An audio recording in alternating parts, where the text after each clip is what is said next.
ఏమండి మజ్జిగ తెచ్చావా? ఏమే 2 రోజుల నుంచి గమనించావా? ఆ సీత శారద ఆవదం తాగిన మొహాలు పెట్టారు. కారణం ఏమిటంటావు? మనకెందుకు లేదురు. ఆహా, పక్క పక్కనే ఉంటూ పట్టించుకోకపోతే అలాగే. ఆ చిట్టుబాబుకేం రాంబాబుకేం పెళ్ళాన్ని ఎలా ఎలుకోవాలో తెలియని సవడ సన్యాసులు.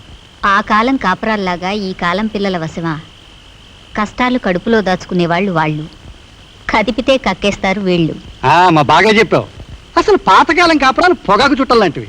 పొగ కొంచెం కాటుకనం, నిలిచి కాలుతాయి, నిండుగా ఉంటాయి మనలాగా. ఈ కాలం కాపురాలా బీడి ముక్కలు లాంటివి. 30 సార్లు ఆరిపోతాయి.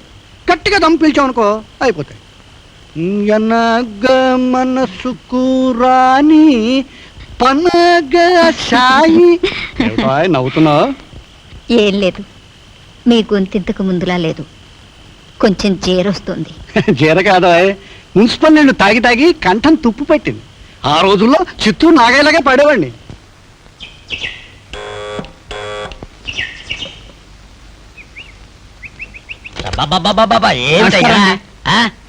నీకు వేళాపాలా అంటూ లేదా? ఇలా మాటికి మాటికి వచ్చి ఉద్యోగాలు ట్రాన్స్ఫర్లు అంటూ నా ప్రారంభిస్తారేమిటయ్యా? క్షమించండి. ఏమిటయ్యా క్షమించడం?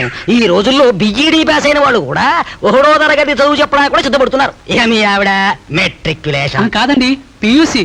ఆహా, మీరు కోపం మీద ఉన్నారు, పోనీ తర్వాత వచ్చి కనిపిస్తాలండి. కోపం మీద కాదయ్యా, మడి మీద ఉన్నారు. ఈ వేళ మా నాన్నగారికి తద్దినం, ఆబ్దీకం, శ్రాద్ధం. చాలా, ఇక వెళ్ళిరా. వెళ్ళమంటే వెళ్ళమే, వెళ్ళు. ఏమే వంట అయిందా? అబ్బా, తర్వాత కనబడు, చూద్దాం. ఏం సరదా డల్లుగా ఉన్నావు? మునుపెట్లా సరదాగా లేవు. ఏం జరిగింది? నీతో చెప్పడానికి ఏం గాని, నాకు రోజు రోజుకి బ్రతుకు మీద ఆసక్తి లేకుండా పోతుంది. ఎందుకని? ఈ ఉద్యోగం చేయడం నాకు చాలా కష్టంగా ఉంది. ఇంట్లో ఏ వసతి లేక రాబడి చాలని వారికి ఉద్యోగాలు చేయడం అవసరమే. కానీ మాలాగా అత్యాశలకు ఆర్భాటాలకు పోయి సంసారాన్ని నిర్లక్ష్యం చేసి ఉద్యోగాలు చేయటం చాలా పెద్ద నేరం. అలా బాధపడుతూ ఉద్యోగం చేయకపోతే ఏం పోయింది? హాయిగా రిజైన్ చేయొచ్చు కదా. మా వారు ఒప్పుకోరే. Sharada, congratulations, you got promotion. Take the letter. Okay, see you.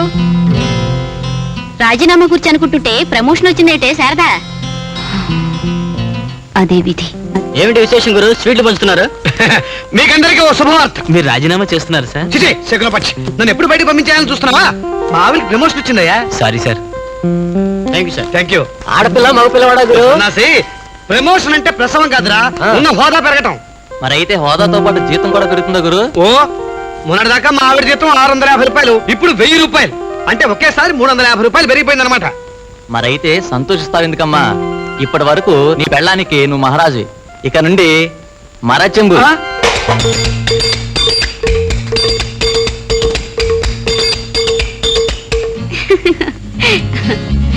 Hi చిట్టి. మీకు మేబా మిస్టర్ లుఫ్తాన్సా. హలో. ఈయన మన ఇల్లు చూస్తారట, చూపించొస్తాను. Come on sir. ఓకే. ఇల్లు చూస్తాడా? ఇదో పెద్ద బంగళా. బాసుని ఇంటికి తీసుకురావడానికి ఏదో వంక. చూద్దాం. ఏమ్మా, ఫోన్ చేసుకుంటాను. ఏవయ్యా, ఇది శారద ఆఫీస్ ఫోన్ అయ్యా, పబ్లిక్ టెలిఫోన్ కాదు. నీకు ఫోన్ అంత అవసరం అయితే ఇంట్లో పెట్టించుకో. పక్క వాళ్ళు డిస్టర్బ్ చేయడానికి సిగ్గులేదు? నిన్నెవడేడా అసలు? ఇది నీ ఆఫీసు ఫోనా? నీ సీట్లో ఫ్యాన్ అయి పెట్టించారా మీ ఆఫీసు వాళ్ళు? ఇక ఇంట్లో ఫోన్ పెట్టిస్తారా? ఫోన్ ఇదిగో మర్యాదగా బాగా చెప్పారు. ఈయనకి అసలు హెల్పింగ్ నేచరే లేదు. మీరు ఫోన్ చేసుకోండి అప్పలరాజు గారు. కళ్ళజోడు మర్చిపోయాను కానీ అబ్బాయి, కనకదుర్గ గార్డెన్ హోటల్ నెంబర్ చూసి పెడతావా? ఇంగ్లీష్ వచ్చా?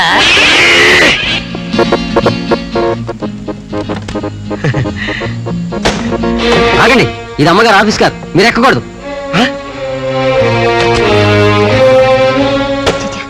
కారు కనిపిస్తే చాలు ఆయన కొద్ది వెర్రి.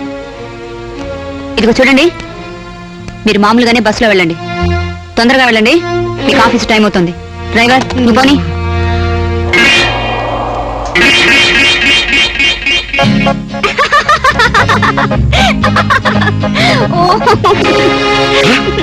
You bloody bastard! అదెవరనుకున్నారా? Take it easy. I can't take it easy. చిట్టి, డోంట్ బి స్టూపిడ్. చూడు, జీవితంలో మనం కొంత ఇస్తేనే మనకి కొంత వస్తుంది. అందుకని నేను చెప్పినట్టు విను. నీ మాట నేను వినేదేంటే? ఆఫీస్ పేరుతో నువ్వు చేసే వద పనులను చూసి నేను భరించాలా? కేస్ భరించాలి. నీకంటే ఎక్కువ సంపాదించి ఇంటి భారం నేను భరిస్తున్నాను కాబట్టి నేనే భర్తని. నేను చెప్పినట్టు నువ్వు వినాలి. నో, నేనే భర్తని. కాదు, నేనే భర్తని. నేనే భర్తని. కాదు, నేనే భర్తని. ఏమైందండి? నేనే భర్తని.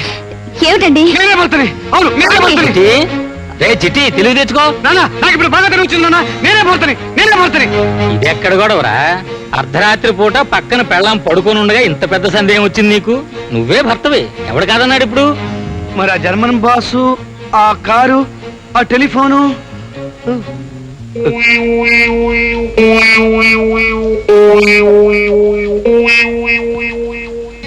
మావయ్య, ఏమిటిదంతా? ఒక పావుఠావు కాగితం సిద్ధం చేసుకుని దగ్గరే ఉంచుకో అమ్మా. నువ్వు ఉద్యోగానికి రాజీనామా చేసే రోజు దగ్గర పడింది. Good night.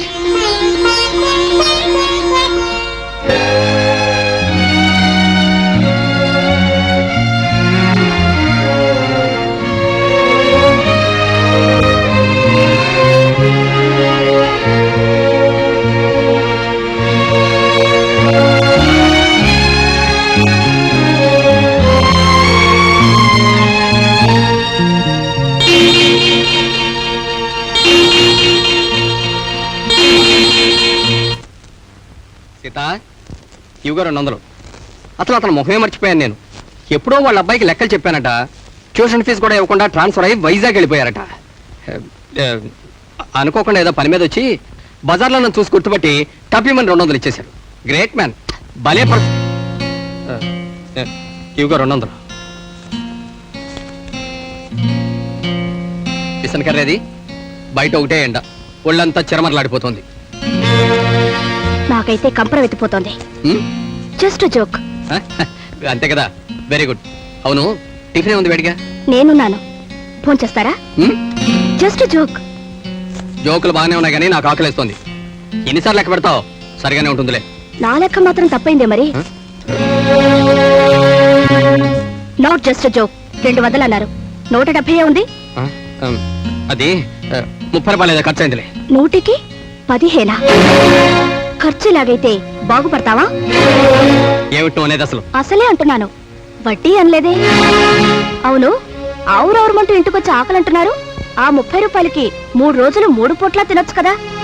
అంత ఆకలేయడానికి అసలు ఇప్పుడు టైం ఎంతైందండి? టైమా? అవును, ఇప్పుడు అసలు టైం ఎంతైందని నాకు అసలు ఆకలే లేదు. అదేమిటి, టైం ఎంతంటే ఆకలి లేదంటున్నారు? టైం ఎంత అయిందో చూసి చెప్పండి. టైము నా వాచి. మీకు నమస్కారం చేస్తాను, మరొక అబద్ధం మాత్రం చెప్పకండి. ఒక అబద్ధం మీ నోట విన్నందుకే సగం చచ్చిపోతున్నాను. ప్లీజ్. ఆడదానికి కావాల్సింది మొగుడిచ్చిన డబ్బు కదండి, మనసిచ్చిన మొగుడు. సీత, ఏం మునిగిపోయిందని మీ చేతికున్న వాచి కాబులు వాడి దగ్గర తాకట్టు పెట్టి డబ్బు తెచ్చారు.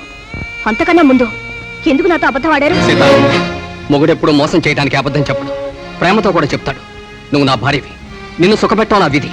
అందుకోసం ఎలాగైనా డబ్బు తీసుకొస్తాను, అది నా ఇష్టం.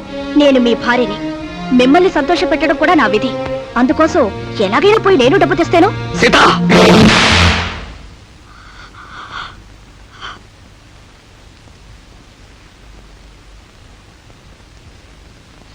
Sita, sorry. I'm sorry Sita. But I not sorry. ఇన్నేళ్ల మన కాపురంలో నన్ను ఒక్క మాట మీరు అన్నది లేదు, చేసుకున్నది లేదు. ఈ రోజు ఇదంతా ఎందుకు వచ్చిందంటారు? అసహ్యమైన మాట నీ నోటి నుంచి వినగానే గుండెల్లో ముళ్ళు గుచ్చుకున్నట్టు అనిపించింది సీత. మీరు అప్పు తీసుకున్న మాట పాల మనిషి వచ్చి నాతో చెప్పినప్పుడు నా నెత్తిన పాలతో అభిషేకం చేసినట్టు ఉంటుంది అనుకున్నారా? Sorry Sita, I'm really sorry.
బోలెడి అప్పులైనా తెస్తారు గాని నన్ను మాత్రం ఉద్యోగానికి పంపరని తీర్మానించుకున్నాక ఇక నా డిగ్రీ టైప్ షార్ట్ అండ్ సర్టిఫికెట్లతో ఏం పని ఉందండి?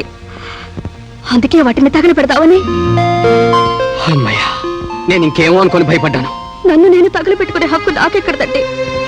నాకు తలకురువు పెట్టే బాధ్యత మీది. అంతవరకు నేను ఎలాంటి తొందరపాటు పడను. సీత, ఆకలన్నారు, వంట అయ్యేలోగా టీ చేయనా కాఫీ చేయనా? ఉద్యోగం చెయ్యి.